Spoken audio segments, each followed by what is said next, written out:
ధనరాజ్ మంచి టాలెంటెడ్ అనే చెప్పొచ్చు. సో, 'రామం రాఘవం' ఈ మూవీ అయితే తీశారు. ఈరోజు కథ తెలుసుకుందాం. కొత్తవారు చూసినట్లయితే తప్పకుండా ఛానల్ సబ్స్క్రైబ్ అయితే చేసుకోండి. ఇక కథ విషయానికెళ్ళిపోతే, దశరథ రామం అంటే మన సముద్రకని ఓ రిజిస్టర్ ఆఫీస్‌లో పనిచేస్తూ ఉంటాడు. చాలా నిజాయితీపరుడు. జీతం తప్ప ఒక్క రూపాయి కూడా ఎవరి దగ్గర తీసుకోడు. దీంతో అతన్ని వ్యక్తిగతంగా అభిమానించేవారే ఎక్కువగా ఉంటారు. అతనికి తన కొడుకు రాఘవ అంటే ధనరాజ్ చాలా ప్రాణం.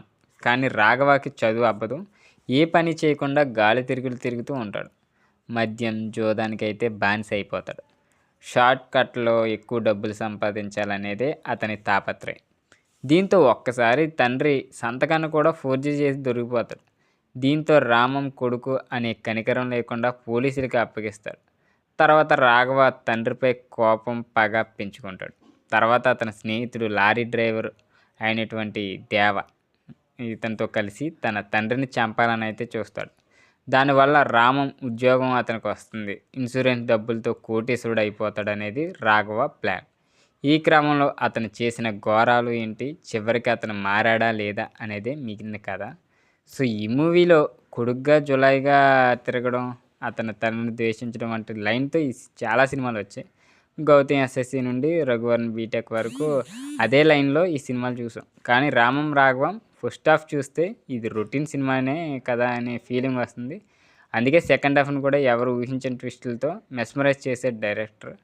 ఇక డైరెక్టర్ కూడా ధనరాజ్ అనే సంగతి మనం మెయిన్గా గుర్తుపెట్టుకోవాలి. రొటీన్గా కాకుండా చాలా సహజంగా, న్యాచురల్గా స్క్రీన్ ప్లే అయితే రాసుకున్నాడు. సినిమా చూస్తున్నంతసేపు అందరూ తమ తల్లిదండ్రులను గుర్తు చేసుకుని తండ్రులపై కోపం తెచ్చుకున్న సందర్భాలు కూడా నెమరు వేసుకొని పశ్చాత్తాపడేలా డైరెక్టర్ అయితే చేశాడు. ముఖ్యంగా క్లైమాక్స్ని ధనరాజ్ డీల్ చేసిన విధానం బాగుంది.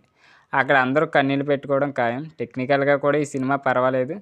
ఈస్ట్ గోదావరి జిల్లాలోనైతే నేచురల్ లొకేషన్స్ని చాలా అందంగా చూపించారు. ప్రతి ఫ్రేమ్ క్వాలిటీగా ఉంటుంది.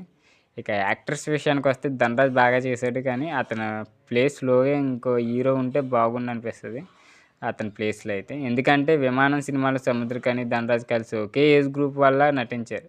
కాబట్టి ఇందులో వాళ్ళని తండ్రి కొడుకులుగా చూడటం కొంచెం కష్టంగా అనిపించింది. కానీ వాళ్ళ యాక్టింగ్ దాన్ని కవర్ చేసే ప్రయత్నం అడుగడుగునా చేశారు. అయితే ఎంత కాదనుకున్నా ఇందులో కొంచెం నోటెడ్ హీరో కనుక ఉండుంటే కమర్షియల్గా కూడా వర్కౌట్ అయ్యే అవకాశాలు ఉండేవి.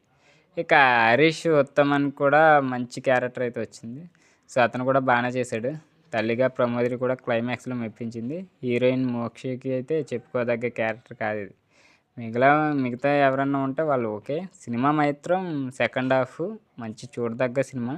మంచి ట్విస్టులు అండ్ రొటీన్ అయినప్పటికీ క్లైమాక్స్ ఇవి అయితే చాలా బాగుంటాయి. ఒకసారి అయితే ట్రై చేయండి. సో, ఇది ఈరోజు వీడియో స్టోరీ. వీడియో నచ్చినట్లయితే తప్పకుండా లైక్ చేయండి. ఇలాంటి మూవీ స్టోరీస్ కోసం మన ఛానల్ తప్పకుండా సబ్స్క్రైబ్ అయితే చేసుకోండి.